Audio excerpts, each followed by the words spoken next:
NBC News, and I welcome you to the final 2020 presidential debate between President Donald J. Trump and former Vice President Joe Biden.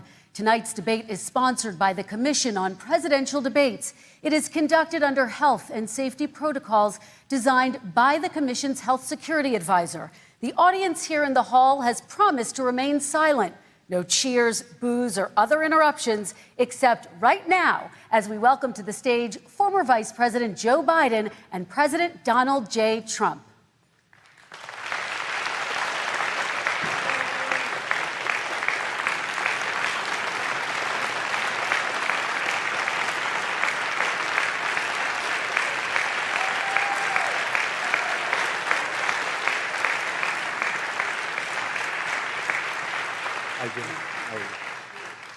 And I do want to say a very good evening to both of you. This debate will cover 6 major topics. At the beginning of each section, each candidate will have 2 minutes uninterrupted to answer my first question. The debate commission will then turn on their microphone only when it is their turn to answer, and the commission will turn it off exactly when the 2 minutes have expired. After that, both microphones will remain on, but on behalf of the voters, I'm going to ask you to please speak one at a time. The goal is for you to hear each other and for the American people to hear every word of what you both have to say. And so with that, if you're ready, let's start. And we will begin with the fight against the coronavirus. President Trump, the first question is for you. The country is heading into a dangerous new phase. More than 40,000 Americans are in the hospital tonight with COVID, including record numbers here in Tennessee. And since the two of you last shared a stage, 16,000 Americans have died from COVID. So please be specific. How would you lead the country during this next stage of the coronavirus crisis? 2 minutes, uninterrupted. So, as you know, 2.2 million people modeled out were expected to die. We closed up the greatest economy in the world in order to fight this horrible disease that came from China. It's a worldwide pandemic. It's all over the world. You see the spikes in Europe and many other places right now. If you notice, the mortality rate is down 85%.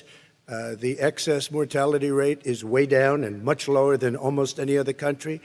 And we're fighting it, and we're fighting it hard. There is a spike. There was a spike in Florida, and it's now gone. There was a very big spike in Texas. It's now gone. There was a very big spike in Arizona. It's now gone. And there are some spikes and surges in other places. They will soon be gone. We have a vaccine that's coming. It's ready. It's going to be announced within weeks, and it's going to be delivered. We have Operation Warp Speed, which is the military is going to distribute the vaccine. I can tell you from personal experience that I was in the hospital. I had it, and I got better. And I will tell you that I had something that they gave me, a therapeutic, I guess they would call it. Some people could say it was a cure.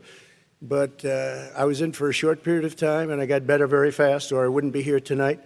And now they say I'm immune. Whether it's 4 months or a lifetime, nobody's been able to say that, but I'm immune. More and more people are getting better. We have a problem that's a worldwide problem. This is a worldwide problem. But I've been congratulated by the heads of many countries on what we've been able to do. If you take a look at what we've done in terms of goggles and masks and gowns and everything else, and in particular ventilators, we're now making ventilators all over the world, thousands and thousands a month, distributing them all over the world. It will go away, and as I say, we're rounding the turn, we're rounding the corner. It's going away. Okay, former Vice President Biden, to you, how would you lead the country out of this crisis? You have 2 minutes uninterrupted. 220,000 Americans dead. If you hear nothing else I say tonight, hear this. Anyone who's responsible for not taking control, in fact, not saying I take no responsibility initially, anyone who's responsible for that many deaths should not remain as President of the United States of America. We're in a situation where there are 1,000 deaths a day now, 1,000 deaths a day. And there are over 70,000 new cases per day. Compared to what's going on in Europe, as the New England Medical Journal said, they're starting from a very low rate. We're starting from a very high rate. The expectation is we'll have another 200,000 Americans dead between now and the end of the year. If we just wore these masks, the president's own advisors have told him, we could save 100,000 lives. And we're in a circumstance where the president thus far and still has no plan, no comprehensive plan. What I would do is make sure we have everyone encouraged to wear a mask all the time. I would make sure we move in the direction of rapid testing, investing in rapid testing. I would make sure that we set up national standards as to how to open up schools and open up businesses so they can be safe and give them the wherewithal, the financial resources to be able to do that. We're in a situation now where the New England Medical Journal, one of the most serious journals in the whole world, said for the first time ever that the way this president has responded to this crisis has been absolutely tragic. And so, folks, I will take care of this. I will end this. I will make sure we have a plan. President Trump, I'd like to follow up with you in your comments. You talked about taking a therapeutic. I assume you're referencing Regeneron. You also said a vaccine will be coming within weeks. Yes. Is that a guarantee? No, it's not a guarantee, but it will be by the end of the year. But I think it has a good chance. There are two companies, I think, within a matter of weeks, and it will be distributed very quickly. Can you tell us which companies? Johnson & Johnson is doing very well. Moderna is doing very well. Pfizer is doing very well. And we have numerous others. Then we also have others that we're working on very closely with other countries, in particular Europe. Let me follow up with you, and because this is new information, you have said a vaccine is coming soon, within weeks now. Your own officials say it could take well into 2021 at the earliest for enough Americans to get vaccinated. And even then, they say the country will be wearing masks and distancing into 2022. Is your timeline realistic? No, I think my timeline is going to be more accurate. I don't know that they're counting on the military the way I do, but we have our generals lined up, one in particular that's the head of logistics. And this is a very easy distribution for him. He's ready to go as soon as we have the vaccine. And we expect to have 100 million vials. As soon as we have the vaccine, he's ready to go. Vice President Biden, your reaction, and just 40% of Americans say they would definitely agree to take a coronavirus vaccine if it was approved by the government. What steps would you take to give Americans confidence in a vaccine if it were approved? Make sure it's totally transparent.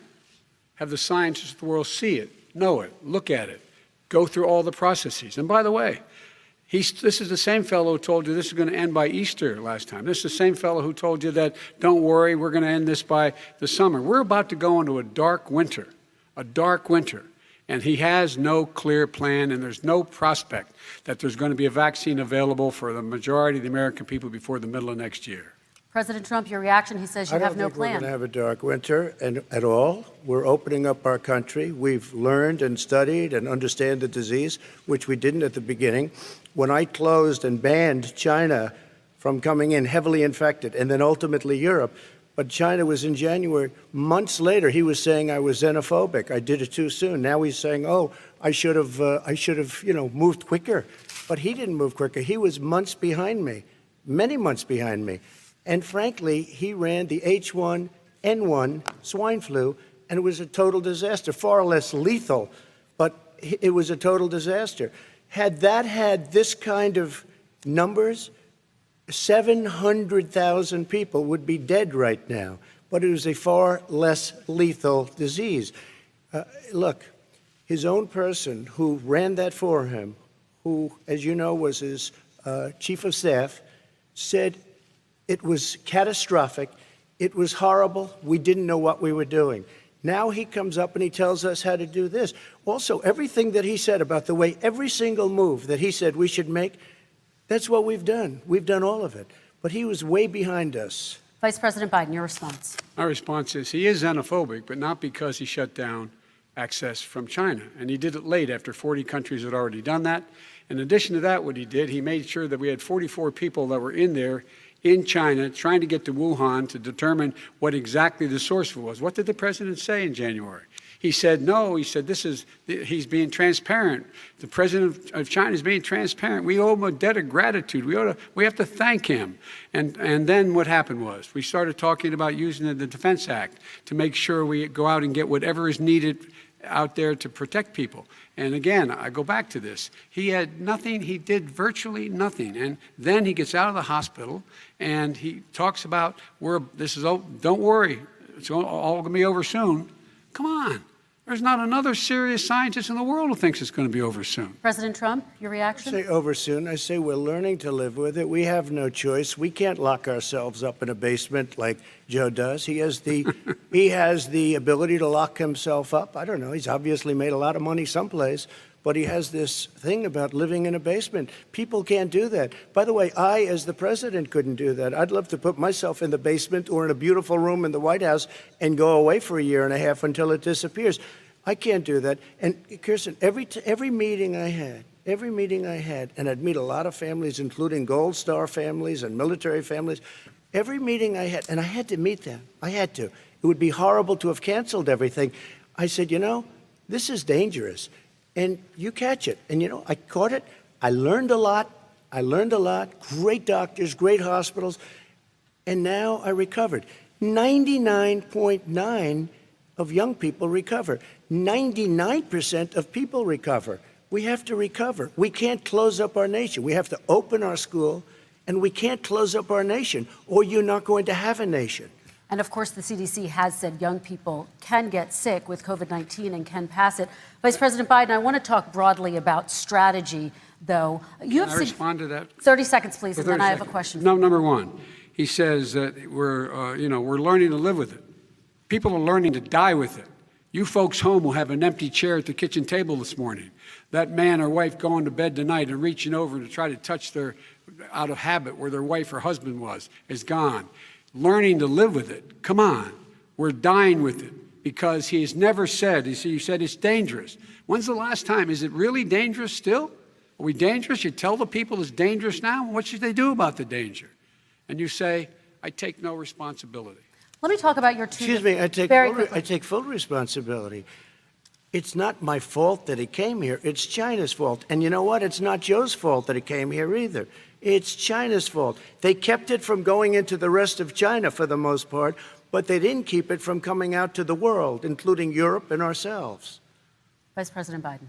The fact is that when we knew it was coming, when it hit, what happened? What did the president say? He said, don't worry, it's going to go away. Be gone by Easter. Don't worry. The warm weather. Don't worry. Maybe inject bleach. He said he was kidding when he said that, but a lot of people thought it was serious. A whole range of things the president has said. Even today, he thinks we are in control. We're about to lose 200,000 more people. President Trump. Look, perhaps just to finish this, I was kidding on that, but just to finish this, when I closed, he said I shouldn't have closed. And that went on for months. Nancy Pelosi said the same thing. She was dancing on the streets in Chinatown in San Francisco. But when I closed, he said, this is a terrible thing, you're xenophobic. I think he called me racist even, and because I was closing it to China. Now he says I should have closed it earlier. It just, Joe, it doesn't work. I didn't say either of those things. You certainly did. You certainly did. I talked about a xenophobia in a different context. It wasn't about closing the border to Chinese coming to the United States. All right, I want to talk about both of your different strategies to handling this. He thought this. I shouldn't have closed the border. Well, that's obvious. Do you want to respond to that quickly, Vice President No. Biden? Okay. Let's talk about your different strategies toward dealing with this. Mr. Vice President, you suggested you would support new shutdowns if scientists recommended it. What do you say to Americans who are fearful that the cost of shutdowns, the impact on the economy, the higher rates of hunger, depression, domestic and substance abuse outweighs the risk of exposure to the virus? What I would say is I'm going to shut down the virus, not the country. It's his ineptitude that caused the country to have to shut down in large part. Why businesses have gone under, why schools are closed, why so many people have lost their living, and why they're concerned. Those other concerns are real. That's why he should have been, instead of in a sand trap in his golf course, he should have been negotiating with Nancy Pelosi and the rest of the Democrats and Republicans about what to do about the acts they were passing for billions of dollars to make sure people had the capacity. But you haven't ruled out more shutdowns. Well, no, I'm not shutting down the nation, but there are, look, you need standards. The standard is if you have a reproduction rate in a community that's above a certain level, everybody says, slow up, more social distancing, do not open bars and do not open gymnasiums, do not open until you get this under control, under more control. But when you do open, give the people the capacity to be able to open and have the capacity to do it safely. For example, schools. Schools, they need a lot of money to open. They need to deal with ventilation systems. They need to deal with smaller classes, more teachers, more pods. And he's refused to support that money, or at least up to now. Let's talk about schools. President Trump, I think we have to respond, if I might. Please, and then I have a follow-up. Thank you, and I appreciate that. Look, all he does is talk about shutdowns, but forget about him. His Democrat governors, Cuomo in New York, you look at what's going on in California, you look at Pennsylvania, North Carolina, Democrats all, they're shut down so tight, and they're dying. They're dying. And he supports all these people. All he talks about is shutdowns. No, we're not going to shut down, and we have to open our schools. And it's like, as an example, I have a young son. He also tested positive. By the time I spoke to the doctor the second time, he was fine. It just went away. Young people, I guess it's their immune system. Let me follow up with you, President Trump. You've demanded schools open in person and insist they can do it safely. But just yesterday, Boston became the latest city to move its public school system entirely online after a coronavirus spike. What is your message to parents who worry that sending their children to school will endanger not only their kids, but also their teachers and families? I want to open the schools. The transmittal rate to the teachers is very small, but I want to open the schools. We have to open our country. We're not going to have a country. You can't do this. We can't keep this country closed. This is a massive country with a massive economy. People are losing their jobs. They're committing suicide. There's depression, alcohol, drugs at a level that nobody's ever seen before. There's abuse, tremendous abuse. We have to open our country. You know, I've said it often. The cure cannot be worse than the problem itself. And that's what's happening. And he wants to close down. He'll close down the country if one person in our massive bureaucracy says we should close it down. Vice President Biden, your response. Simply not true. We ought to be able to walk and chew gum at the same time. We ought to be able to safely open, but they need resources to open. You need to be able to, for example, if you're going to open a business, have social distancing within the business. You need to have, if you have a restaurant, you need to have plexiglass dividers so people cannot infect one another. You need to be in a position where you can take testing rapidly and know whether a person is in fact infected. You need to be able to trace. You need to be able to provide all the resources that are needed to do this. And that is not inconsistent with saying that we're going to make sure that we open safely. And by the way, all you teachers out there, not that many of you are going to die, so don't worry about it. So don't worry about it. Come on. President Trump, let me follow up with you quickly. By the way, I will say this. If you go and look at what's happened to New York, it's a ghost town. It's a ghost town. And when you talk about plexiglass, these are restaurants that are dying. These are businesses with no money. Putting up plexiglass is unbelievably expensive, and it's not the answer. I mean, you're going to sit there in a cubicle wrapped around with plastic. These are businesses that are dying, Joe. You can't do that to people. You just can't. Take a look at New York and what's happened to my wonderful city for so many years. I loved it. It was vibrant. It's dying. Everyone's leaving New York. Take a look at what New York has done in terms of turning the curve down in terms of the number of people dying. And I don't look at this in terms of the way he does. Blue states and red states. They're all the United States. And look at the states that are having such a spike in the coronavirus. They're the red states. They're the states in the Midwest. They're the states in the upper Midwest. That's where the spike is occurring significantly. But they're all Americans. They're all Americans. And what we have to do is say, wear these masks, number one. Make sure we get the help that the businesses need that has money's already been passed to do that. It's been out there since the beginning of the summer, and nothing's happened. President, New York has lost more than 40,000 people, 11,000 people in nursing homes. President Trump, what about... When you say spike, take a look at what's happening in Pennsylvania, where they've had it closed. Take a look at what's happening with your friend in Michigan, where her husband's the only one allowed to do anything. It's been like a prison. Now it was just ruled unconstitutional. Take a look at North Carolina. They're having spikes, and they've been closed. And they're getting killed financially. We can't let that happen, Joe. You can't let that happen. We have to open up. And we understand the disease. We have to protect our seniors. We have to protect our elderly. We have to protect especially our seniors with heart problems and diabetes problems. And we will protect them. We have the best testing in the world by far. That's why we have so many cases. Let me follow up with you before we move on to our next section. President Trump, this week you called Dr. Anthony Fauci, the nation's best-known infectious disease expert, quote, a disaster. You described him and other medical experts as, quote, idiots. If you're not listening to them, who are you listening to as you fight this? I'm listening to all of them, including Anthony. I get along very well with Anthony. But he did say, don't wear masks. He did say, as you know, this is not going to be a problem. I think he's a Democrat, but that's okay. He said this is not going to be a problem. We are not going to have a problem at all. When Joe says that, I said, Anthony Fauci said, and others, and many others, and I'm not knocking him a lot. Nobody knew. Look, nobody knew what this thing was. Nobody knew where it was coming from, what it was. We've learned a lot. But Anthony said, don't wear masks. Now he wants to wear masks. Anthony also said, if you look back, exact words, here's his exact words. This is no problem. This is going to go away soon. So he's allowed to make mistakes. He happens to be a good person. Vice President Biden, your response quickly, and then we're going to move on to the next section. My response is that think about what the president knew in January and didn't tell the American people. He was told this was a serious virus that spread in the air, and it was much worse than the flu. He went on record and said to one of your colleagues, recorded, that in fact he knew how dangerous it was, but he didn't want to tell us. He didn't want to tell us because he didn't want us to panic. He didn't want us. Americans don't panic. He panicked. But guess what? In the meantime, we found out in the New York Times the other day that, in fact, his folks went to Wall Street and said this is a really dangerous thing.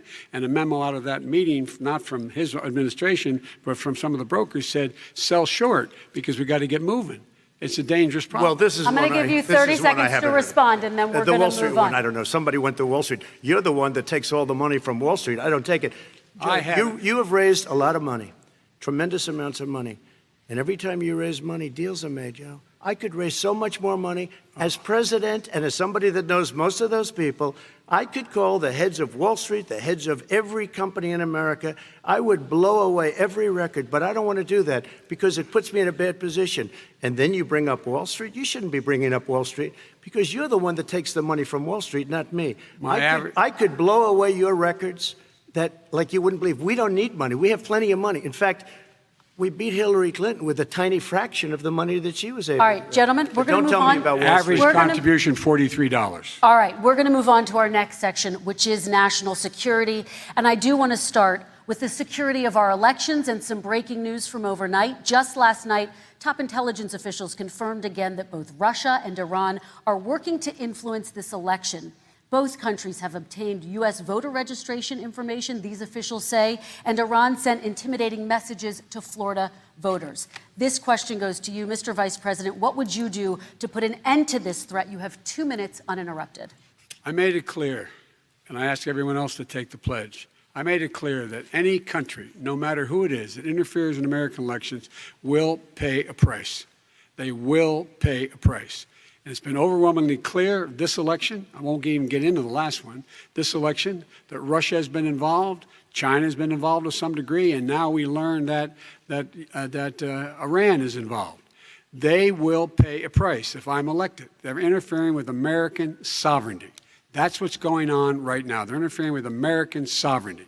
And to the best of my knowledge, I don't think the president said anything to Putin about it. I don't think he's stalking them a lot. I don't think he said a word. I don't know why he hadn't said a word to Putin about it. And I don't know what he has recently said, if anything, to the Iranians. My guess is he'd probably be more outspoken with regard to the Iranians. But the point is this, folks. We are in a situation where we have foreign countries trying to interfere in the outcome of our election. His own national security advisor told him that what is happening with his buddy, I will. His buddy, Rudy Giuliani, he's being used as a Russian pawn. He's being fed information that is Russian, that is not true. And then what happens? Nothing happens. And then you find out that everything that's going on here, about Russia is wanting to make sure that I do not get elected the next president of the United States because they know I know them and they know me. I don't understand why this president is unwilling to take on Putin when he's actually paying bounties to kill American soldiers in Afghanistan, when he's engaged in activities that are trying to destabilize all of NATO.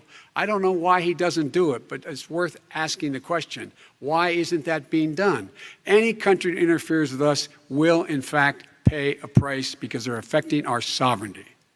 President Trump, same question to you. Let me ask the question. You're going to have 2 minutes to respond. For 2 elections in a row now, there has been substantial interference from foreign adversaries. What would you do in your next term to put an end to this? 2 minutes uninterrupted. Well, let me respond to the first part, as Joe answered. Joe got $3.5 million from Russia, and it came through Putin because he was very friendly with the former mayor of Moscow, and it was the mayor of Moscow's wife. And you got $3.5 million. Your family got $3.5 million. And you know, someday you're going to have to explain, why did you get 3.5? I never got any money from Russia. I don't get money from Russia.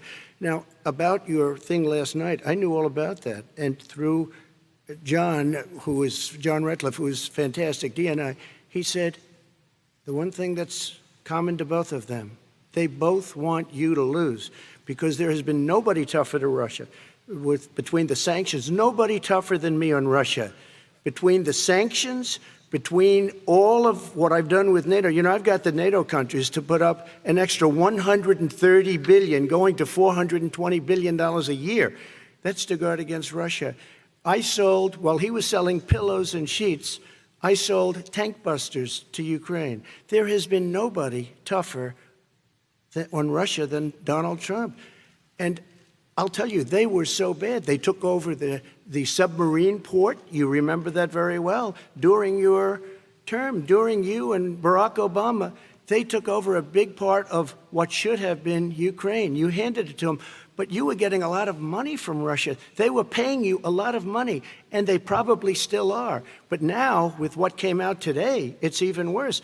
All of the emails, the horrible emails of the kind of money that you were raking in, you and your family. And Joe, you were vice president when some of this was happening, and it should have never happened. And I think you owe an explanation to the American people. Why is it? Somebody just had a news conference a little while ago who was essentially supposed to work with you and your family, but what he said was damning. And regardless of me, I think you have to clean it up and talk to the American people. Maybe you can do it right now. Vice President Biden, you may respond. And then I do want to follow up on the election security. I have not taken a penny from any foreign source ever in my life. We learned that this president paid 50 times the tax in China, has a secret bank account with China, does business in China, and in fact is talking about me taking money. I have not taken a single penny from any country whatsoever, ever. Number one. Number two, this is a president, I have released all of my tax returns, 22 years. Go look at them. 22 years of my tax return. You have not released a single solitary year of your tax return. What are you hiding? Why are you unwilling? The foreign countries are paying you a lot. Russia's paying you a lot. China's paying you a lot. And your hotels and all your businesses all around the country, all around the world. And China's building a new road to a new golf course you have overseas. So what's going on here? Why don't release your tax return or stop talking about corruption? President Trump, your response. First of all, I called my accountants under audit. I'm going to release them as soon as we can. I want to do it, and it'll show how successful, how great this company is. But much more importantly than that, people were saying $750. I asked them a week ago, I said, what did I pay? They said, sir, you prepaid tens of millions of dollars. I prepaid my tax. Tens over the last number of years. Tens of millions of dollars I prepaid because at some point they think it's an estimate. They think I may have to pay tax. So I already prepaid it. Nobody told me that. Did your accountant Nobody tell you told when you you that. released Excuse them? me. And it wasn't written whenever they write this. They keep talking about $750, which I think is a filing fee. But let me just tell you, I prepaid millions and millions of dollars in taxes. Number one. Number two, I don't make money from China. You do. I don't make money from Ukraine. You do. I don't make money from Russia. You made $3.5 million, Joe, and your son gave you. They even have a statement that we have to give 10% to the big man. You're the big man, I think. I don't know, maybe you're not, but you're the big man, I think. Your son said we have to give 10% to the big man.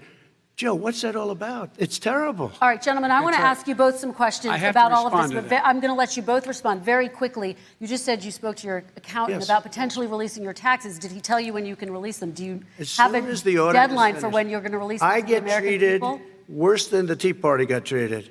Because I have a lot of people in there, deep down in the IRS, they treat me horribly.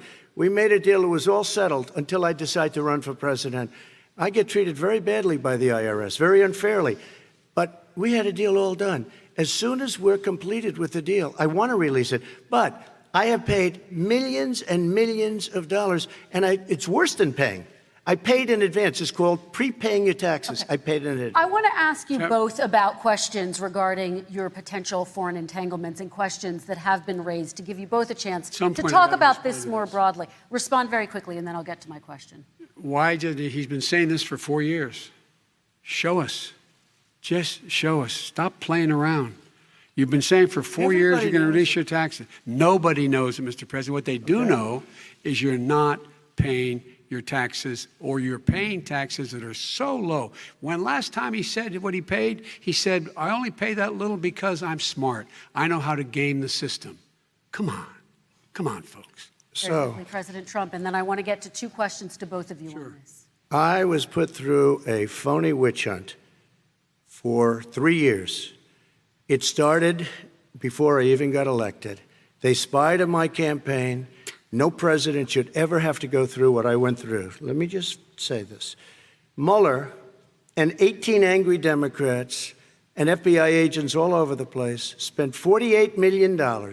They went through everything I had, including my tax returns, and they found absolutely no collusion and nothing wrong. $48 million. I guarantee you, if I spent $1 million on you, Joe, I could find plenty wrong. Because the kind of things that you've done and the kind of monies that your family has taken, I mean, your brother made money in Iraq, millions of dollars. Your other brother made a fortune, and it's all through you, Joe. And they say you get some of it, and you do live very well. You have houses all over the place. You live very well. All right, gentlemen, let me just ask some questions about all of this broadly. Vice President Biden, there have been questions about the work your son has done in China and for a Ukrainian energy company when you were vice president. In retrospect, was anything about those relationships inappropriate or unethical? Nothing was unethical. Here's what the deal. With regard to Ukraine, we had this whole question about whether or not, because he was on the board, I later learned of a Burisma, a company, that somehow I had done something wrong. Yet every single solitary person, when he was going through his impeachment, testifying under oath who worked for him, said, I did my job impeccably. I carried out U.S. policy. Not one single solitary thing was out of line. Not a single thing, number one. Number two, the guy who got in trouble in Ukraine was this guy trying to bribe the Ukrainian government to say something negative about me, which they would not do and did not do because it never, ever, ever happened. My son has not made money in terms of this thing about, what are you talking about, China. I have not had, the only guy made money from China is this guy. He's the only one. Nobody else has made money from China. President Trump, let me ask my question to you. But could I just one thing? Very quickly. His son didn't have a job for a long time, was sadly no longer in the military service. I won't get into that. And he didn't have a job. As soon as he became vice president, Burisma, not the best reputation in the world. I hear they paid him $183,000 a month. Listen to this. $183,000, and they gave him a $3 million upfront payment. All right. And he had no energy I'm going to let the Vice President respond to that quickly, and then I need to get dishonest. to a question to you. Very quickly. No basis for that. Everybody investigated that. No one said anything he did was wrong in Ukraine. Okay, President Trump, this is for you. Since you took office, you've never divested from your business. You've personally promoted your properties abroad. A report this week, which was referenced, does indicate that your company has a bank account in China. So how can voters know that you don't have any foreign conflicts of interest? I have many bank accounts, and they're all listed, and they're all over the place. I mean, I was a businessman doing business. The bank account you're referring to, which is everybody knows about it, it's listed. The bank account was in 2013. That's when it was. It was opened it was closed in 2015, I believe. And then I decided, because I was thinking about doing a deal in China like millions of other people. I was thinking about it, and I decided I'm not going to do it. Didn't like it. I decided not to do it. Had an account open, and I closed it. Okay. Excuse me. And then, unlike him, where he's vice president and he does business, I then decided to run for president after that. That was before. So I closed it before I even ran for president, let alone became president. Big difference. He is the vice president of the United States, and his son, his brother, and his other brother are getting rich. They're like a vacuum cleaner. They're sucking up money President every Trump, place he thank you. goes. We do Not need to true. move on. I do want to ask you, Vice President Biden, about China. Let's talk about China more broadly. There have, of course, President Trump has said that they should pay for not being fully transparent in regards to the coronavirus. If you were president, would you make China pay? And please be specific. What would that look like? What I'd make China do is play by the international rules, not like he has done. He has caused the deficit of China to go up, not down, with China, up, not down. We are making sure that in order to do business in China, you have to give all your intellectual property. You have to have a partner in China. It's 51%. We would not do that at all, number one. Number two, we're in a situation where China would have to play by the rules internationally as well. When I met with Xi, when I was still vice president, he said we're setting up air identification zones in the South China Sea. You can't fly through them. I said we're going to fly through them. We just flew B-52, B-1 bombers through it. We're not going to pay attention. They have to play by the rules. And what's he do? He embraces guys like the thugs like in North Korea and the Chinese president and Putin and others, and he pokes his finger in the eye of all of our friends, all of our allies. We make up we're 25% of the world's economy. We need to be having the rest of our friends with us saying to China, these are the rules. You play by them or you're going to pay the price for not paying by them economically. That's the way I will run it, and that's what we did in upholding steel tariffs and a range of other things when we were president and vice president. All right, let's talk about North Korea. Excuse me, no, I have to respond to that. Okay, very quickly, and then His we're son going to move walked on out to North with $1.5 Korea. billion from China to Not manage after true. spending 10 minutes in office and being in Air Force Two, number one. Number two, there's a very strong email talking about your family wanting to make $10 million a year for introductions. President Trump, on China policy, true. though, what No, but wait a specifically are minute. you going to do? What specifically are you going to do to make China pay? You've said you're going First to of make all, them pay. China is paying. They're paying billions and billions of dollars. I just gave New $28 billion. sanctions? New sanctions? I just gave $28 billion to our farmers. because Taxpayers' China, money. It's what? Taxpayers' money. Didn't come from Yeah, China. you know who the taxpayer is? It's called China. China paid true. $28 billion, and you know what they did to pay it, Joe? They devalued their currency, and they also paid up. And you know who got the money? Our farmers, our great farmers, because they were targeted. You never charged them anything. Also, I charged them 25% on dumped steel because they were killing our steel industry. We were not going to have a steel industry. Okay. And now we have a steel Okay, industry. Vice President Biden, your response, please. Our response is, look, this isn't about, there's a reason why he's bringing up all this malarkey. There's a reason for it. He doesn't want to talk about the substantive issues. It's not about his family and my family. It's about your family. And your family's hurting badly. If you're making if you're a middle-class family, you're getting hurt badly right now. You're sitting at the kitchen table this morning deciding, well, we can't get new tires, they're bald because we have to wait another month or so. Or are we going to be able to pay the mortgage? Or who's going to tell her she can't go back to community college? They're the decisions you're making in the middle-class families like I grew up in Scranton and Claymont. They're in trouble. We should be talking about your families, but that's the last thing he wants to talk about. I want That is a to talk typical about statement. North Korea. Excuse me, just I do for want one to turn second, to please. 10 seconds, Mr. President. That's 10 a seconds. typical political statement. Let's get off this China thing, and then he looks, the family, around the table, everything. Just a typical politician when I see that. Let's talk I'm about not North a typical Korea now. politician. Okay, That's why I President got elected. Let's talk let's about- get off the subject of China. Let's talk sitting around the table. All right. Come on, Joe, you can do better. We're going to talk about North Korea now. President Trump, you've met with North Korean leader Kim Jong-un 3 times. You've talked about your beautiful letters with him. You've touted the fact that there hasn't been a war or a long-range missile test. And yet North Korea recently rolled out its biggest ever intercontinental ballistic missile and continues to develop its nuclear arsenal. Do you see that as a betrayal of the relationship you forged? Just 30 seconds here because we need to get on to the next. So when I met with Barack Obama, we sat in the White House right at the beginning, had a great conversation. It was supposed to be 15 minutes, and it was well over an hour. He said the biggest problem we have with North Korea. He indicated we will be in a war with North Korea. Guess what? It would be a nuclear war, and he does have plenty of nuclear capability. In the meantime, I have a very good relationship with him. Different kind of a guy, but he probably thinks the same thing about me. We have a different kind of a relationship. We have a very good relationship, and there's no war. And, you know, about 2 months ago, he broke into a certain area. They said, oh, there's going to be trouble. I said, no, they're not, because he's not going to do that. And I was right. Look, instead of being in a war where millions of people, Seoul, you know, is 25 miles away, millions and millions, 32 million people in Seoul, millions of people would be dead right now. President we Trump, don't have that's a war, 30 and seconds. I have a good Thank relationship. you. Vice President Biden, to you, North Korea conducted 4 nuclear tests under the Obama administration. Why do you think you would be able to rein in this persistent threat right Because now? I'd make it clear, which we were making clear to China, they had to be part of the deal. Because here's the I made it clear, and as a spokesperson of the administration when I went to China, that they said, why are you moving your missile defense up so close? Why are you moving more forces here? Why are you continuing to do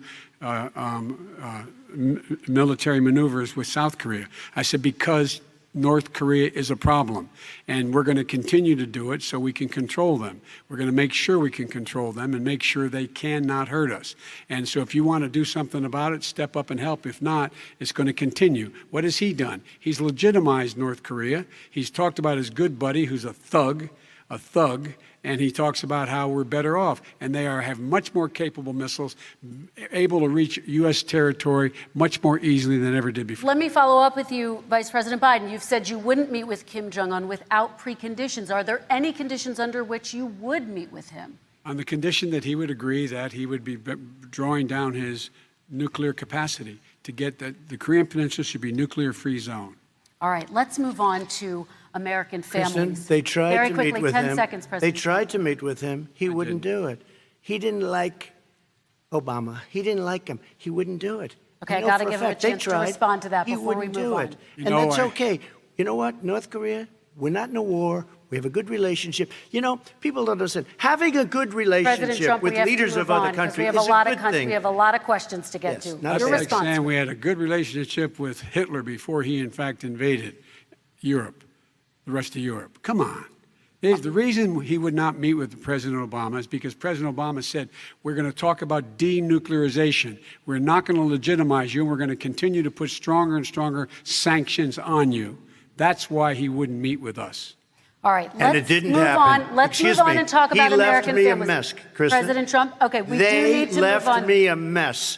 North Korea was a mess. We And need in to fact, move if on you so that remember we the can get first to all 2 or of 3 our months, questions tonight, there was a President very Trump. dangerous period in my first 3 months before we sort of worked things out a little bit. Okay. There was a they left us a mess. And Obama would be, I think, the first to say it was the single biggest problem he thought that our country had. Okay, let's move on to American families and the economy. One of the issues that's most important to them is health care, as you both know. Today, there was a key vote on a new Supreme Court Justice, Amy Coney Barrett, and health care is at the center of her confirmation fight. Over 20 million Americans get their health insurance through the Affordable Care Act. It's headed to the Supreme Court, and your administration, Mr. President, is advocating for the court to overturn it. If the Supreme Court does overturn that law, those 20 million Americans could lose their health insurance almost overnight. So what would you do if those people have their health insurance taken away? You have 2 minutes uninterrupted. Sure. First of all, I've already done something that nobody thought was possible. Through the legislature, I terminated the individual mandate. That is the worst part of Obamacare, as we call it. The individual mandate where you have to pay a fortune for the privilege of not having to pay for bad health insurance. I terminated. It's gone. Now it's in court because Obamacare is no good. But then I made a decision. Run it as well as you can to my people, great people. Run it as well as you can. I could have gone the other route and made everybody very unhappy. They ran it. Premiums are down. Everything's down. Here's the problem. No matter how well you run it, it's no good. What we'd like to do is terminate it. We have the individual mandate done.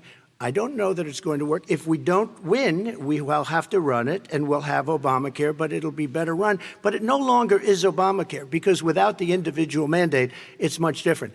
Pre-existing conditions will always stay. What I would like to do is a much better health care, much better, will always protect people with pre-existing. So I'd like to terminate Obamacare, come up with a brand new, beautiful health care. The Democrats will do it because there'll be tremendous pressure on them, and we might even have the House by that time, and I think we're going to win the House, okay? You'll see, but I think we're going to win the House.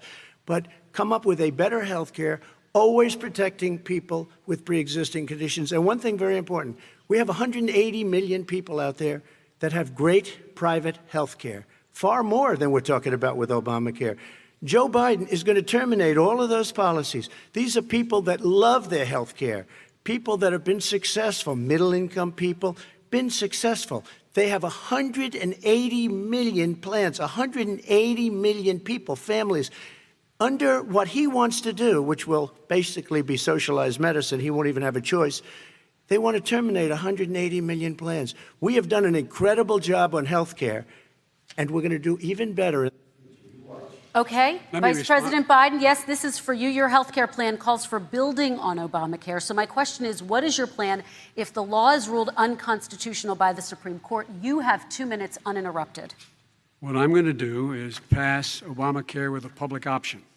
It'll become Biden-care. The public option is an option that says that if you, in fact, do not have the wherewithal to be, if you qualify for Medicaid and you do not have the wherewithal in your state to get Medicaid, you automatically are enrolled, providing competition for insurance companies. That's what's going to happen. Secondly, we're going to make sure we reduce the premiums and reduce drug prices by making sure that there's competition that doesn't exist now, by allowing the Medicare to negotiate drug prices with the insurance companies. Thirdly, the idea that I want to eliminate private insurance, the reason why I had such a fight with 20 candidates for the nomination was I support private insurance. That's why not one single person with private insurance would lose their insurance under my plan, nor did they under Obamacare. They did not lose their insurance unless they chose they wanted to go to something else. Lastly, we're going to make sure we're in a situation that we actually protect pre-existing. There's no way he can protect pre-existing conditions. None, zero. You can't do it in the ether. He's been talking about this for a long time. He's never come up with a plan. I guess we're going to get the pre-existing condition plan the same time we get the infrastructure plan that we've been waiting since 17, 18, 19, and 20. The fact, I still have a few more minutes. I know you're getting anxious.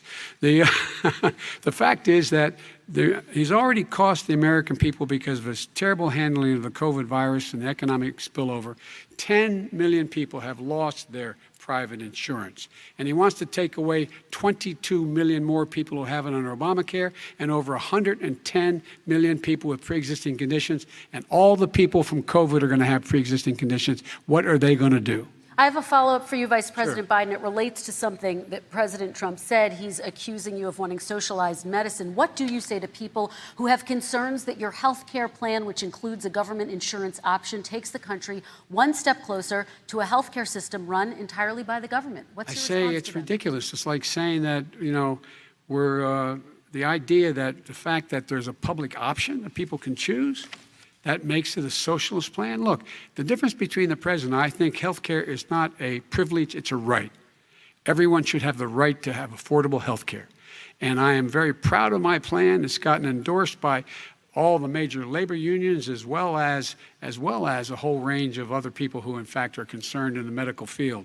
This is something that's going to save people's lives, and this is going to give some people an opportunity to have health care for their children. How many of you home are worried and rolling around in bed tonight wondering what in God's name you're going to do if you get sick because you've lost your home insurance, your health insurance your company's gone under? We have to provide health insurance for people at an affordable rate, and that's what I do.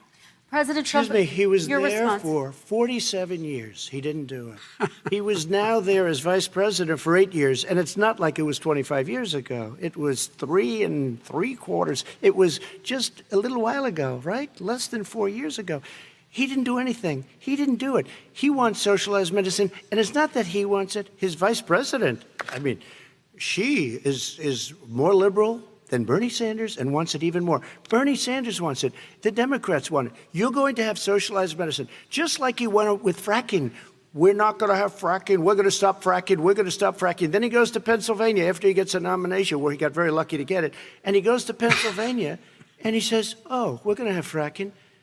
And you never asked that question. And by the way, so far, I respect very much the way you're handling this, I have to say. By the way. But somebody should ask the question. You can ask he goes for a year. There will be no fracking. We have a number of topics we're going to get to. That's a big question. We're going to get to. We're going to get to. It's the same thing with socialized I have medicine. to respond. Vice President, your response, please. My response is people deserve to have affordable health care, period. Period, period, period. And the Biden care proposal will, in fact, provide for that affordable health care, lower premiums. What we're going to do is going to cost some money. It's going to cost over $750 billion over 10 years to do it. And they're going to have lower premiums. You can buy into the better plans, the cheaper plans, lower your premiums, deal with unexpected billing, and have your drug prices drop significantly. He keeps talking about it. He hasn't done a thing for anybody on health care. Not a thing. Kristen, when Very he quickly, says, then I want to talk when about he what's says happening on public Capitol option, Hill. he's talking about socialized medicine and and health care. When he talks about a public option, he's talking about destroying your Medicare, totally destroyed, and destroying your Social Security. And this whole country will come down. You know, Bernie Sanders tried it in his state. He tried it in his state. His governor was a very liberal governor. They wanted to make it work. Okay, let's let Vice President Biden respond. It doesn't Vice work. President He's Biden, a very your confused response. guy. He thinks he's running against somebody else. He's running against Joe Biden. I beat all those other people because I disagreed with them. Joe Biden he's running against. And the idea that we're in a situation that they're going to destroy Medicare, this is the guy that the actuary at Medicare said, if in fact, at Social Security, if in fact he continues to withhold his plan to withhold the tax on Social Security will be bankrupt by 2023 with no way to make up for it. This is the guy who's tried to cut Medicare. So I mean, the idea that Donald Trump is lecturing me on Social Security and Medicare? Come on. He tried to get 10 rid of seconds, he Mr. tried to hurt President, and then I Social have to go to Security another years question. ago. Years ago. Go back and look at the records. He tried to hurt Social Security years ago. All One right, thing, let's move but on. this I'm is going to the move guy on. that when they announced Mr. President, I have to last move on week, to the next question. They said or the else stock we're not market going to have will time to boom talk about it. if I'm elected. If he's elected, the stock market will crash. Okay, let's The biggest move on to the analysts are next saying that. question. Let me respond. Very quickly. Look, the idea that the stock market is booming is his only measure of what's happening. Where I come from in Scranton and Claymont, the people don't live off of the stock market. Just in the last three years during this crisis, the billionaires in this country made, according to the Wall Street, $700 billion more dollars. $700 billion more dollars. Because that's his only measure. What happens to the ordinary people out there? What happens to them? Let's talk about what's happening on Capitol Hill. We're going to move on, 401ks are through the roof. We're going to move on. Stock are through the roof. All right. And he doesn't come from Scranton. That's like he lived there for a short period of time before he even knew it. We're going to move on to and the he next left. question. And the people of Pennsylvania Let me will move show on you to my that. next question, They gentlemen. understand. As of tonight, more than 12 million people are out of work. And as of tonight, 8 million more Americans have fallen into poverty, and more families are going hungry every day. Those hit hardest are women and people of color. They see Washington fighting over a relief bill. Mr. President, why haven't you been able to get them the help they need? 30 seconds here. Because Nancy Pelosi doesn't want to approve it. I do. But you're the president. I do, but I still have to get. Unfortunately, that's one of the reasons I think we're going to take over the House, because of her. Nancy Pelosi doesn't want to approve anything because she'd love to have some victories on a date called November 3rd. Nancy Pelosi does not want to approve it. We are ready, willing, and able to do something. Don't forget, we've already approved 3 plans, and it's gone through, including the Democrats, in all fairness. This one she doesn't want. It's near the election because she thinks it helps her politically. I think it hurts her politically. All right, Mr. Vice President, The Republican leader in the United States Senate said he can't pass it. He will not be able to pass it. He does not have Republican votes. Why isn't he talking to his Republican friends? Let me follow up with you, Vice President we made a Biden, deal, the because Republicans let me will ask pass Vice it. President Biden a question. You are the leader of the Democratic Party. Why have you not pushed the Democrats to get a deal for the American people? Well, I have, and they have pushed it. Look, they passed this act all the way back in the beginning of the summer. This is like it's not new. It's been out there. This HEROES Act has been sitting there. And look at what's happening. When I was in charge of the Recovery Act with $800 billion, I was able to get $145 billion to local communities that have to balance their budgets and states that have to balance their budgets, so then have to fire firefighters, teachers, first responders, law enforcement officers, so they can keep their cities and counties running. He will not support that. They have not done a thing for them. And Mitch McConnell said, let them go bankrupt. Let them go bankrupt. Come on. What's the matter with these guys? The bill that was passed in the House was a bailout of badly run, high-crime, Democrat, all run by Democrats, cities and states. It was a way of getting a lot of money, billions and billions of dollars to these states. It was also a way of getting a lot of money from our people's pockets to people that come into our country illegally. We were going to take care of everything for them. And what that does, and I'd love to do that, I'd love to help them, but what that does, everybody all over the world will start pouring into our country. We can't do it. This was a way of taking care of them. This was a way of spending on things that had nothing to do with COVID, as per your question. But it was really a big bailout for badly run Democrat cities and states. All right, By the way, I want if to. I get elected, I'm running as a proud Democrat, but I'm going to be an American president. I don't see red states and blue states. What I see is American, United States. And folks, every single state out there finds themselves in trouble. They're going to start laying off, whether they're red or blue, cops, firefighters, first responders, because teachers, because they have to balance their budget. And the founders were smart. They allowed the federal government to deficit spend to compensate for the United States of America. I want to talk about the minimum wage, gentlemen. Mr. Vice President, we are talking a lot about struggling small businesses and business owners these days. Do you think this is the right time to ask them to raise the minimum wage? You, of course, support a $15 federal minimum wage. I do, because I think one of the things we're going to have to do is we're going to have to bail them out, too. We should be bailing them out now, those small businesses. You got 1 in 6 of them going under. They're not going to be able to make it back. They passed a package that allows us to be able to call PPP. Money is supposed to go to help them do everything from organize how they can deal with their businesses being open safely.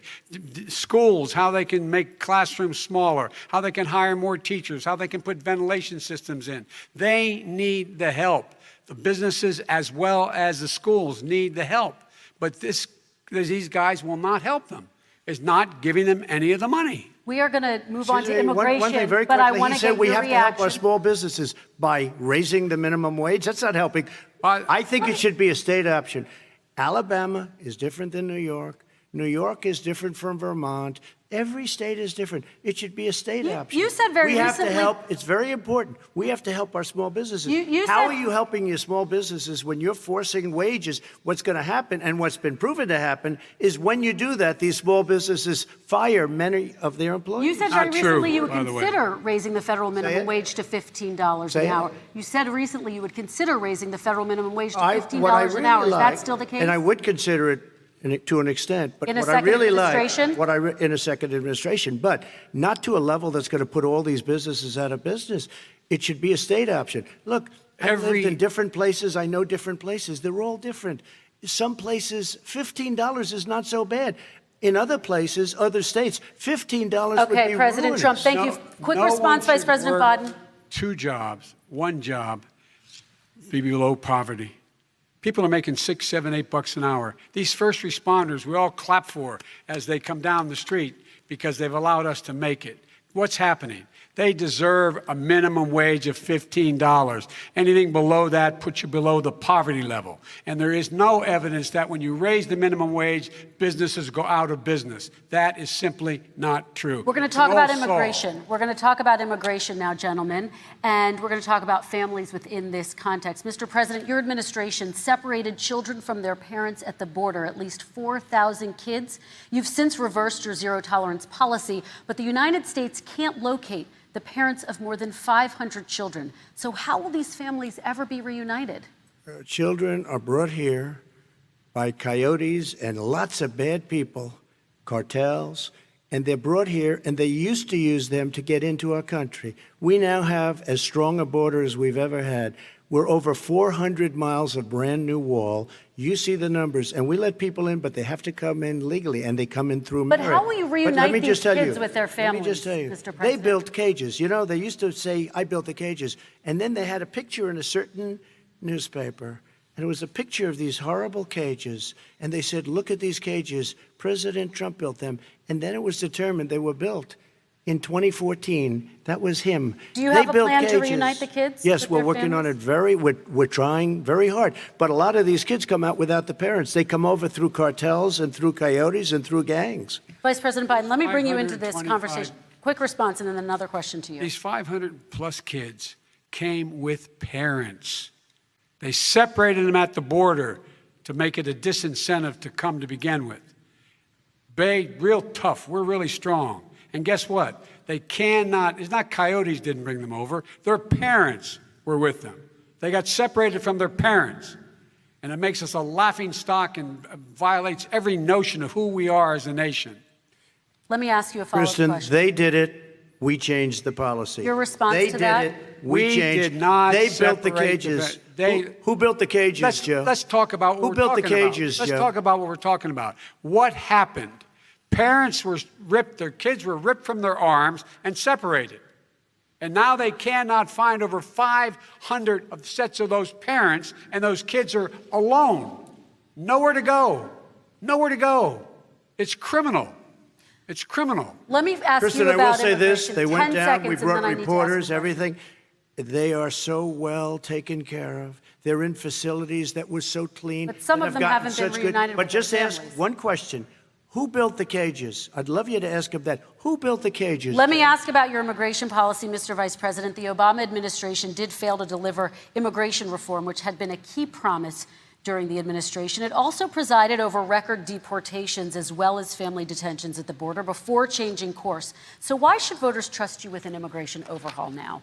Because we made a mistake. It took too long to get it right. It took too long to get it right. I'll be president of the United States, not vice president of the United States. And the fact is, I've made it very clear. Within 100 days, I'm going to send to the United States Congress a pathway to citizenship for over 11 million undocumented people. And all of those so-called dreamers, those DACA kids, they're going to be immediately certified again to be able to stay in this country and put on a path to citizenship. The idea that they are being sent home by this guy, and they want to do that, is they've gone to a country they've never seen before. I can imagine you're 5 years old, your parents are taking you across the Rio Grande River, and it's illegal. And you say, oh, no, Mom, leave me here. I'm not going to go with you. They've been here. Many of them are model citizens. Over 20,000 of them are first responders out there taking care of people during this crisis. We owe them. We owe them. President Kristen, Trump, he your had reaction. 8 years to do what he said he was going to do. And I've We changed did. without having a specific. We got rid of catch and release. We got rid of a lot of horrible things that they put in and that they lived with. But he had 8 years he was vice president. He did nothing except build cages to keep children in. Vice President Wrong. Biden, your response. The catch and release, you know what he's talking about there? If in fact you had a family came across and they were arrested, they in fact were given a date to show up for their hearing. They were released. And guess what? They showed up for a hearing. And this is the first president in the history of the United States of America that anybody seeking asylum has to do it in another country. That's never happened before in America. That's never happened before in America. You come to the United States and you make your case that I seek asylum based on the following premise, why I deserve it under American law. They're sitting in squalor on the other side of the river. President Trump, your response, So 30 important. seconds, and then we'll move It on. just shows that he has no understanding of immigration or the laws. Catch and release is a disaster. A murderer would come in, a rapist would come in, a very bad person would come in. We would take their name. We have to release them into our country. And then you say they come back. Less than 1% of the people come back. We have to send ICE out and Border Patrol out to find them, we would say, come back in 2 years, 3 years, we're going to give you a court case. You need Perry Mason. We're going to give you a court case. When you say they come back, they don't come back, Joe. They never come back. Only the really, I hate to say this, but those with the lowest IQ, they might come back. Okay, President Trump, let's give Vice President Biden a chance to respond, and then we're going to move on to the next section. You don't know the law, Joe. Vice President Biden, your response. Know the law. What he's telling you is simply not true. Well, check it out. They don't come back. Check it out. All right, let's move on. But we don't have to worry about it because they terminated it, so we don't have to worry about it Let's anymore. move on to the next And you have section. 525 kids not knowing where in God's name they're going to be and lost their parents. Go ahead. All right, let's talk about our next section, which is race in America. And I want to talk about the way Black and brown Americans experience race in this country. Part of that experience is something called the talk. It happens regardless of class and income. Parents who feel they have no choice but to prepare their children for the chance that they could be targeted, including by the police, for no reason other than the color of their skin. Mr. Vice President, in the next 2 minutes, I want you to speak directly to these families. Do you understand why these parents fear for their children? I do. I do. You know, my daughter is a social worker, and she's written a lot about this. She has a graduate degree from the University of Pennsylvania in social work. And you know, one of the reasons why I ended up working on the east side of Wilmington, Delaware, which is 90% African American, was to learn more about what was going on. I never had to tell my daughter, if she's pulled over, make sure she puts, for a traffic stop, put both hands on top of the wheel and don't reach for the glove box because someone may shoot you. But a black parent, no matter how wealthy or how poor they are, has to teach their child when you're walking down the street, don't have a hoodie on when you go across the street. Making sure that you, in fact, if you get pulled over, just yes, sir, no, sir, hands on top of the wheel, because you are, in fact, the victim, whether you're a person making child of a $300,000 a year person or someone who's on food stamps. The fact of the matter is there is institutional racism in America. And we have always said, we've never lived up to it, that we hold these truths to be self-evident. All men and women are created equal. Well, guess what?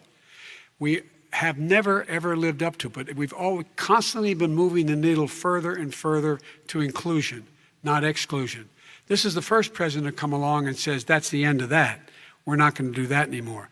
We have to provide for economic opportunity, better education, better health care, better access to schooling, better access to opportunity to borrow money to start businesses. All the things we can do, and I've laid out a clear plan as to how to do those things, just to give people a shot. It's about accumulating the ability to have wealth as well as it is to be free from violence. President Trump, same question to you, and let me remind you of the question. I would like you to speak directly to these families. Do you understand why these parents fear for their children? Yes, I do. And again, he's been in government 47 years. He never did a thing except in 1994 when he did such harm to the black community. And they were called, and he called them super predators. And he said that. He said it, super predators. And they have never lived that down. 1994, your crime bill, the super predators. Nobody has done more for the black community than Donald Trump. And if you look, with the exception of Abraham Lincoln, possible exception, but the exception of Abraham Lincoln, nobody has done what I've done. Criminal justice reform, Obama and Joe didn't do it. I don't even think they tried because they had no chance at doing it. They might have wanted to do it, but if you had to see the arms I had to twist to get that done, it was not a pretty picture, and everybody knows it, including some very liberal people that cried in my office. They cried in the Oval Office. 2 weeks later, they're out saying, gee, we have to defeat him. Criminal justice reform, prison reform, opportunity zones with Tim Scott, a great senator from South Carolina. He came in with this incredible idea for opportunity zones. It's one of the most successful programs. People don't talk about it. Tremendous investment is being made. Biggest beneficiary, the black and Hispanic communities, and then historically black colleges and universities. After 3 years of coming to the office, I love some of those guys. They were great. They came into the office and they said, I said, what are you doing? After 3 years, I said, why do you keep coming back? Because we have no funding. I said, you don't have to come back every year. We have to come back. Because President Obama would never give them long-term funding, and I did. 10-year long-term funding, and I gave them more money than they asked for because they said, I think you need more. And I said, the only bad part about this is I may never see you again because I got very friendly with them, and they like me and I like them. But I saved historically black colleges and universities. Okay, and we're going to talk about both of your records, but your response to that, Vice President? My response to that is I never, ever said what he accused me of saying. The fact of the matter is, in 2000, though, after the crime bill had been in the law for a while, this is the guy who said, the problem with the crime bill, there's not enough people in jail. There's not enough people in jail. And go on my website, get the quote, the date when he said it. Not enough people. He talked about marauding gangs, young gangs, and the people who were going to maraud our cities. This is a guy who in the Central Park five innocent black kids, he continued to push for making sure that they got the death penalty. None of them were guilty of the crimes they were suggested. Look, and talk about granted, he did in fact let 20 people, he commuted 20 people's sentences. We commuted over 1,000 people's sentences. Over 1,000. The very law he's talking about is a law that, in fact, initiated by Barack Obama. And secondly, we're in a situation here where the federal prison system was reduced by 38,000 people under our administration. And one of these things we should be doing, there should be no minimum mandatories in the law. That's why I'm offering $20 billion to states to change their state laws to eliminate minimum mandatories and set up drug courts. No one should be going to jail because they have a drug problem. They should be going to rehabilitation, not to jail. We should fundamentally change the system, and that's what I'm going to do. But why didn't he do it 4 years ago? Why didn't you do that 4 years ago, even less than that? Why didn't you do it? You were vice president. You keep talking about all these things you're going to do and you're going to do this, but you were there just a short time ago and you guys did nothing. We did. You know, Joe, I ran because of you. I ran because of Barack Obama, because you did a poor job. If I thought you did a good job, I would have never run. I would have never run. I ran because of you. I'm looking at you now. You're a politician. I ran because of you. All right, Vice President Biden, your response to that, and then I do have some questions for both of you. Well, I tell you what, I hope he does look at me, because what's happening here is, you know who I am, you know who he is, you know his character, you know my character, you know our reputations for honor and telling the truth. I am anxious to have this race. I am anxious to see this take place. The character of the country is on the ballot. Our character is on the ballot. Look at us closely. Let me ask some follow-up. Excuse me. Please respond, and then we're going to have follow-up If this stuff is true about Russia, Ukraine, China, other countries, Iraq, if this is true, then he's a corrupt politician. All right. So don't give me the stuff about how you're this innocent baby. Joe, they're calling you a corrupt politician. Nobody's President Trump, I want to stay on the issue of race. We're talking about the issue. Laptop from hell. President Trump, we're Nobody. talking about race right now, and I do want to stay on the issue of race. President Trump, And I you've have to just respond to that. Please, Because look, very there quickly. are 50 former national intelligence folks who said that what he's accusing me of is a Russian plant. They have said that this has all the five former heads of the CIA, both parties, say what he's saying is a bunch of garbage. Nobody believes it except his and his good friend Rudy Giuliani. You mean the laptop is now another Russia hoax? And that's exactly what. Is this that's where you're exactly going? what. This was is told. where he's going. The laptop is Russia, Yes. Gentlemen, Russia. I want to stay on the issue of race. You okay? have to be kidding. Here we Mr. go President, again with Russia. We're going to continue on the issue of race. Mr. President, believe you've that one. described the Black Lives Matter movement as a symbol of hate. You've shared a video of a man chanting white power to millions of your supporters. You've said that black professional athletes exercising their First Amendment rights should be fired. What do you say to Americans who say that kind of language from a president is contributing to a climate of hate and racial strife? Well, you have to understand, the first time I ever heard of Black Lives Matter, they were chanting pigs in a blanket, talking about police. Pigs, talking about our police. Pigs in a blanket, fry them like bacon. I said, that's a horrible thing. And they were marching down the street. And that was my first glimpse of Black Lives Matter. I thought it was a terrible thing. As far as my relationships with all people, I think I have great relationships with all people. I am the least racist person in this room. But what do you say to Americans who are concerned by that rhetoric? I don't know. and by I mean, I the don't know videos? what to say. I got criminal justice reform done and prison reform and opportunity zones. I took care of black colleges and universities. I don't know what to say. They can say anything. I mean, they can say anything. It makes me sad because I am the least racist person. I can't even see the audience because it's so dark, but I don't care who's in the audience. I'm the least racist person in this room. Okay, Vice President Biden, let me ask you very quickly, and then I have a follow-up question for you. Abraham Lincoln here is one of the most racist presidents we've had in modern history. He pours fuel on every single racist fire. Every single one. Started off his campaign coming down the escalator saying he's going to get rid of those Mexican rapists. He's banned Muslims because they're Muslims. He has moved around and made everything worse across the board. He says about the poor boys, last time we were on stage here, he said, I told them to stand down and stand ready. Come on. This guy is a dog whistle about as big as a foghorn. President Trump, I'm going to give you 10 seconds to respond, and then I have a follow-up question. He made a reference to Abraham Lincoln. Where did that come in? I mean, You said you're Abraham Lincoln. No, where did that? No. You said, I said not since Abraham Lincoln has anybody done what I've done for the black community. And I'm saying, I didn't say I'm Abraham Lincoln. I said not since Abraham Lincoln has anybody done what I've done for the black community. Now, you have done nothing other than the crime bill, which put oh, God.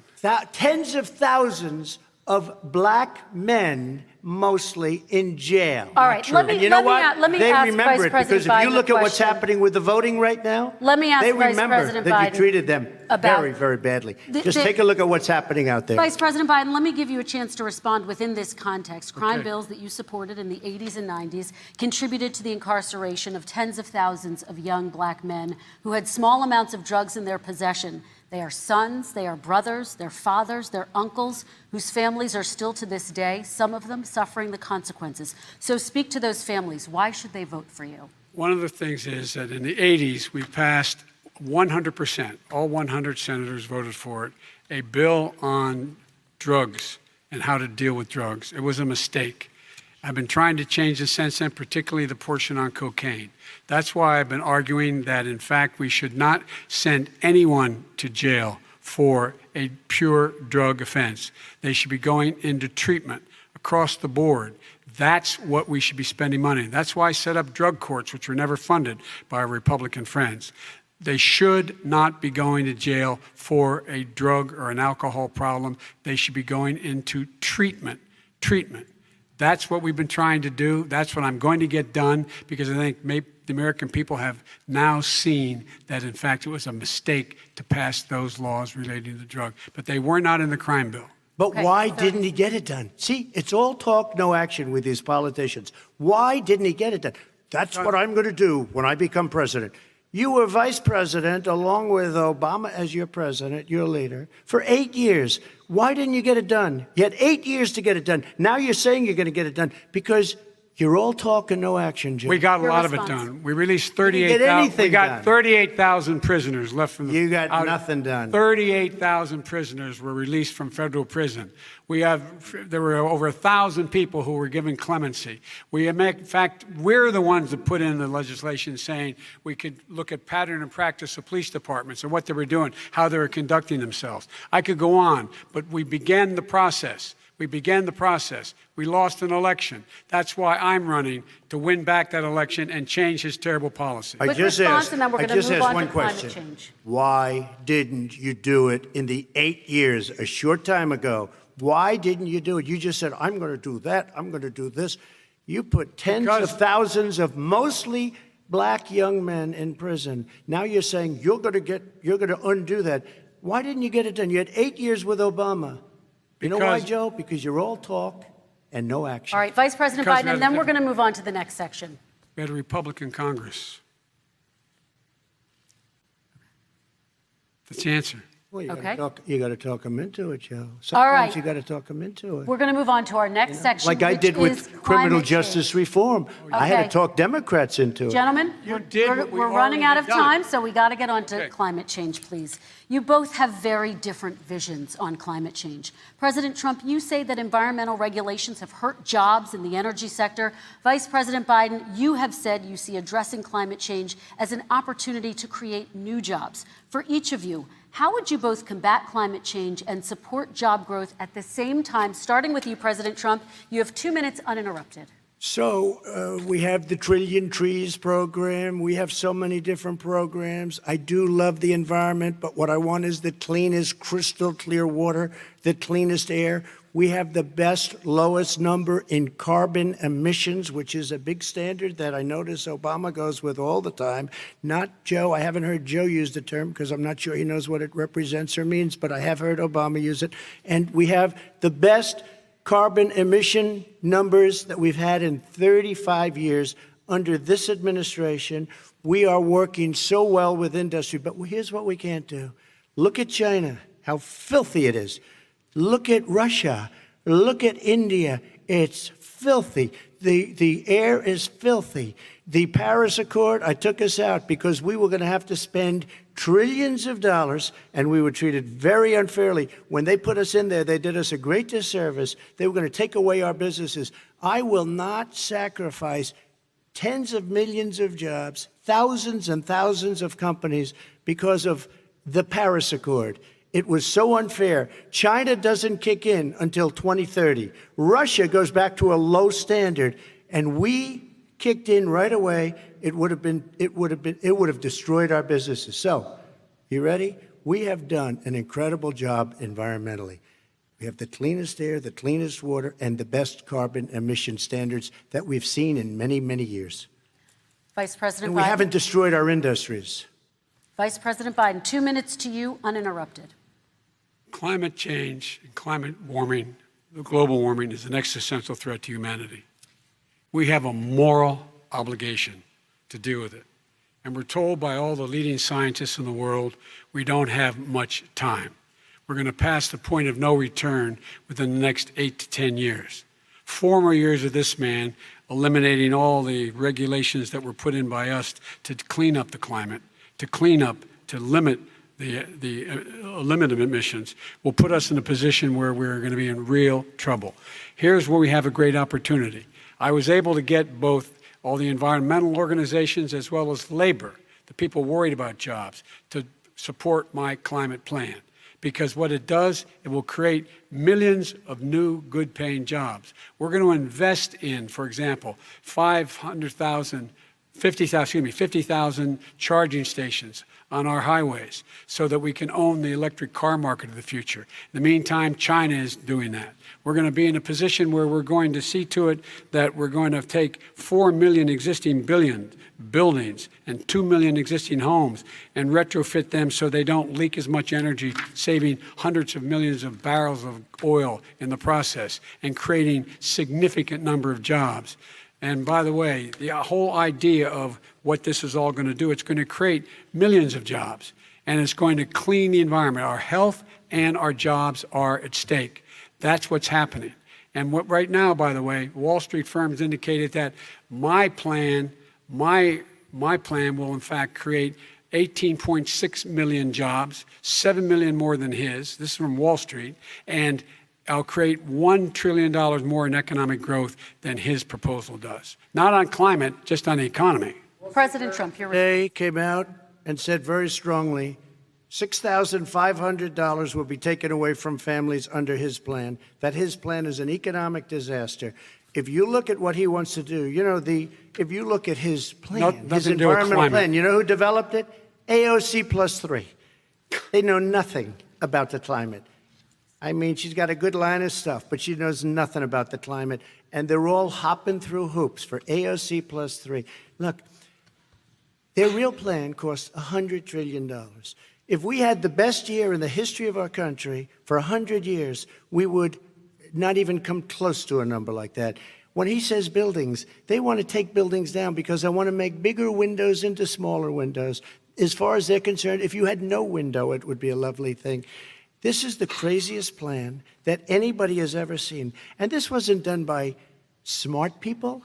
This wasn't done by anybody. Frankly, I don't even know how it can be good politically. Right. They want to spend $100 trillion. That's their real number. He's trying to say it was 6. It's $100 trillion.